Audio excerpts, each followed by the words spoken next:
All right, I want to talk about using Blender like you would After Effects or Photoshop. Now, I want to clarify what I'm not talking about. In regards to Photoshop or After Effects, I'm not talking about things like generative fill, removing things from the background. A lot of those really cool tools are not something that Blender would do. And also, Blender does not respect video and photo the way After Effects and Photoshop does. So I'm not talking about it in regards to those things and those uses of the program. What I am, however, talking about is using Blender like you would Photoshop and After Effects in terms of adding really cool stylistic and artistic effects to photos and videos, distorting it, adding text, artifacts, lots of different ways to style videos in really artistic ways that I've been doing in After Effects and Photoshop for years that I'm now finding you can do some really cool stuff in the same way but using Blender. So now that you know what I'm talking about, I want to show you some of the effects that I've done in Blender, again, in the same way that you would in those Adobe programs. Now, currently I have 8 tutorials here on YouTube that use Blender in that way, and you can check out the playlist for those that is linked in the description. Now, there's a couple categories in terms of using Blender in this way that I've found that I've been repeating in Blender. We're talking about distorting images with procedural textures, using Blender to simply scatter your images around. We're displacing images with geometry, using images as a mask to control textures in geometry, specifically that usually ends up being in geometry nodes, but you can also do that in the shading. The text tool, you can use that in a bunch of cool ways, and converting shapes to particle systems. You may be familiar with something like Trapcode Particular. So let's start with distorting images with procedural textures. Now, I just posted this tutorial and it took images and I've added images effects to them with Blender's default texture system. What's really cool is there are so many shapes and patterns that you can make with textures to make distortions. So if you're already familiar with the shader system, you can have a ton of fun with this. And if you're not familiar with this process, again, check out these tutorials and it'll help you get some ideas. Another thing you can do is with a image that you've already distorted with a texture, you can use more textures to mask out some of that so you can reveal the original image amongst the distorted one. You can also use an empty to control where the distortion happens. Now, this is something you would do a lot in Photoshop, sometimes in After Effects. Photoshop, I think, has a lot more distortion effects. Actually, I'm probably wrong on that.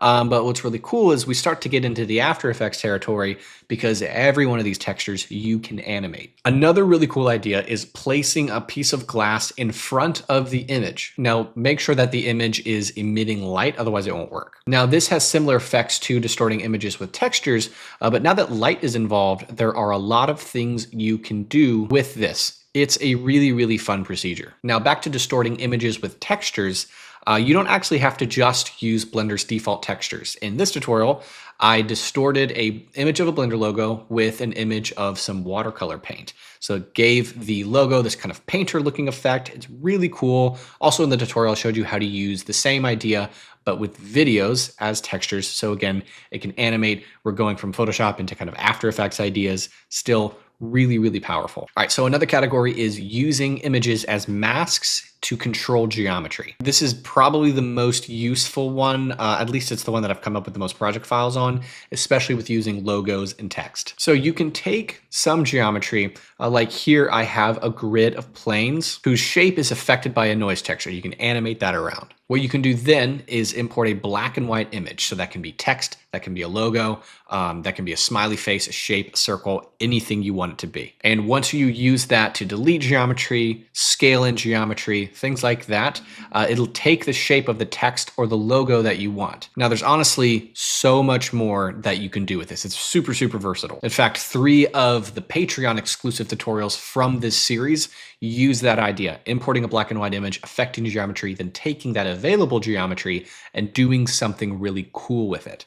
So it's super powerful. If you watch a couple of these tutorials, you can work on this for days and days and have so many ideas. Now let's talk about displacing images with geometry. A really cool and simple idea is taking an image, subdividing the geometry the image is sitting on, then displacing those faces in X, Y, Z space to make some really cool effects and movement. Now, this is going to require some geometry nodes knowledge, but if you watch this tutorial, it will help you along with that. And once you get comfortable with using this, you can take it away and do some awesome stuff with it. Now, when I made this tutorial, it made me wonder, okay, we're just breaking up one image into these kind of smaller bits. Can I simply in Blender scatter a bunch of like full images. So what you can do is distribute some points within a volume, and then Blender lets you import several images at a time, then add them to a collection, and you can distribute that collection. Now, I don't yet have a tutorial on this idea. That's like the basic bones of it. So if you're familiar with geometry nodes,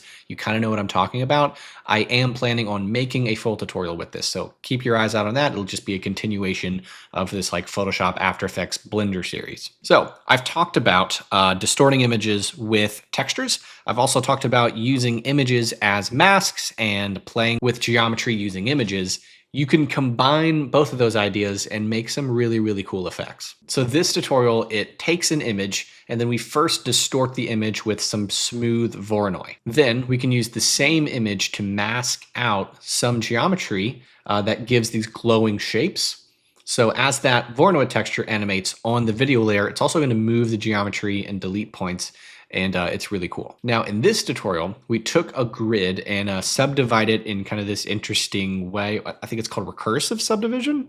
You can then take that geometry and turn it into a texture that we can use in the shading. We can import an image and use that geometry texture to distort the image. After that, we can delete some points of the geometry and use textures to animate that. So everything is controllable, everything is animatable. It's really fun. Now we can further make this interesting and get some curves to connect each of the faces that are not deleted, and we can connect them all to each other to make this kind of touch designer effect. So we can also use Blender like it's touch designer, but not really. It's just kind of imitation touch designer. And it's a really fun process, super powerful. We're combining all these things. The more you know about Blender, the more you know about geometry nodes, the farther you can take these ideas and make some really, really unique things. Now, the last thing I'm going to talk about is using Blender, taking some shapes, text, geometry, logos, things like that, and converting them into particles. If you're an After Effects user, you may be familiar with a plugin called Trapcode Particular. That's kind of what this reminds me of. You can use the text tool, or you can use an SVG of a logo to get some geometry. You will need physical